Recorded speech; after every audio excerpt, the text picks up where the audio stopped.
This week on Morning Mika, the Trump tariffs' turbulent effect on the global economy and women. And I really think we're helped a lot by the tariff situation that's going on, which is a good situation, not a bad. It's great. It's going to be legendary. You watch, legendary in a positive way, I have to say. It's going to be legendary. That was President Trump earlier this week defending his massive tariffs that have caused extreme volatility, to say the least, sending U.S. stocks on a roller coaster ride and rattling investors who are concerned the tariffs could upend the global economy. While Trump put out a 90-day pause on higher import duties for dozens of countries, he hiked levies on China to 125%. This will undoubtedly affect Americans, and many experts believe it poses a particular threat to the economic well-being of women.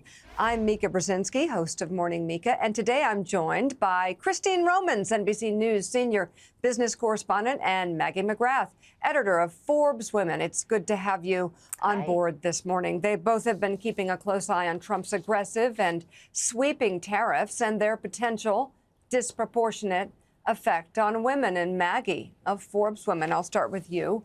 Amid this global instability that we are watching in real time, many believe American women are likely to bear much of the impact. What's the reasoning behind this? Set the scene for us. Well, Mika, the reasoning is multifaceted, and I think it's really important for us to zoom out and understand that going into this tariff situation, women are already operating at a financial disadvantage compared to men. And I would raise three quick points to support this. Number one, we know that American women say they are working less than they want to be. Gallup polling shows us they're working at lower capacities, they're underemployed. Keep this in mind when we talk about the labor market. Number two, women who are working make less than men. We talk about the pay gap all the time. It's roughly 15% right now. Number three, we have the pink tax, the phenomenon wherein women tend to pay more for consumer goods than men do for those same goods. And then a bonus fourth point, we know from polling earlier this year that 2/3 of women say that money is the #1 source of their stress and anxiety. So now you add to this a situation in which the Yale Budget Institute estimates that American households could spend $4,000 more on household goods than they did last year. That's a lot of extra money for people to pay. And then on the labor market side, I mentioned those women who are underemployed. Labor economists I've been speaking to have described the labor market as frozen because companies are sitting and waiting to see, should we hire extra headcount or do we need to save this money to pay for tariffs? So what we have effectively is a situation that compounds an already precarious financial standing for a lot of women. And Christine, tell me what you're watching through all of this and how you think these fluctuations in the stock market are affecting small and mid-sized businesses, particularly those owned by women. Yeah, well, the stock market has certainly been a problem for so many business owners. But I've been talking to women who run all different kinds of companies, and they're really more concerned about their cash flow because of these tariffs. I mean, these tariffs have to be paid when their goods come to the port. And so you've got women who ordered something in January for the summer selling season or even for into the autumn, and they're a little concerned that what they ordered then is going to cost more now when they pick it up. And that's even before the 125% tariff that the president slapped on goods from China. I was talking to a woman this morning who imports clothing, apparel, and she's getting ready for a September shipment for her big selling season at Christmas. She is terrified. She said that her Chinese counterpart is sending her every 6 hours new pricing for something that she has gamed out and invested.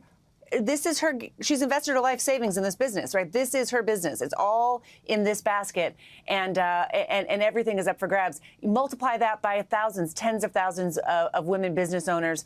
The smaller the business, the more exposed they are. And we know that women small business owners, so many of them are people who worked in corporate America, had a great idea, and then sort of hired themselves and maybe one more person and ran out with their great idea. And now they're faced with both the stock market, the tariff costs, and a lot of uncertainty. And Christine, literally, I just heard from a friend who's in the clothing, who's reinventing in the clothing business and had 4 styles that were about to lock into prices a month Yeah. ago. Now she's paying astronomical tariffs, losing money. Yeah. And then she goes on to say a lot of things about what she feels about the person who put these tariffs on China and the rest of the world. Maggie, Forbes has been writing about how these tariffs could affect women's wallets, particularly how about single moms? What did you find? That's right. We've been talking about that pink tax that I mentioned, but within this context, economists are telling us that 90% of single-parent households are headed by women. And on average, these households are spending 40% of their income on household goods. Now, if you look at the richest households in America, those single-parent families, those single-mother families, are only paying 20% of their income on household goods. So what you effectively have is a tariff that's a flat tax on goods, but it acts as a regressive income tax on these lower income families. To use real world numbers and super round numbers, but let's say a grocery cart cost $200 before tariffs, and it goes up to $240 in this new environment. A household that had budgeted $240 is at the end of their rope versus a household that had a $300 budget and has some room to grow. I'm figuring young couples, people trying to start families, it's just an impossible situation. Christine, looking ahead, do you foresee long-term impact of tariffs, sort of creating barriers for women's economic mobility and growth? I mean, I don't see how they don't. I mean, and it's a higher cost in the system that has to be borne by people. I mean, the president talks about tariffs paid by countries, China, for example, but the countries don't pay the tariff. Yes, it makes their goods more expensive, and countries don't like tariffs on their goods. They hate them.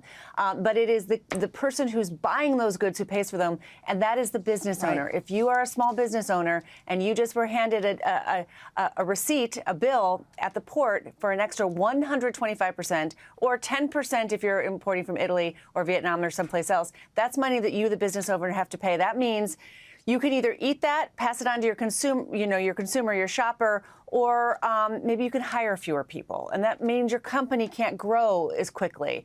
Now, the president says on the other side of this, the whole economy is going to be remade and it's going to be amazing and wonderful.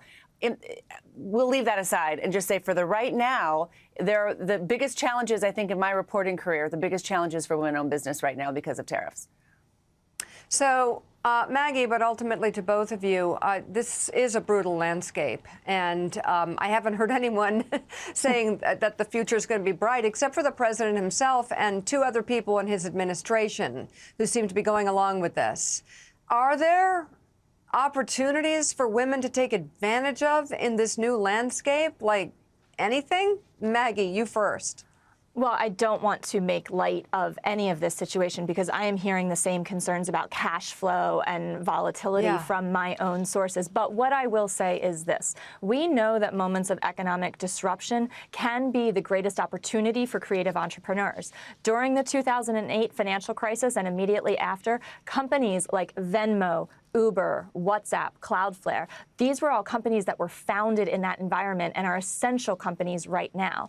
So I've been talking to entrepreneurs who are taking a creative mindset in this moment. Alyssa Chambers is a small business owner who has a wellness company. She's facing a doubling of her supplies because she uses a Chinese supplier. But she told me that she is crowdfunding to try to build a financial cushion that she can use to make sure her business survives this moment. So who knows, maybe she raises enough money to grow the company more than she could dream. She's also partnering with other small businesses.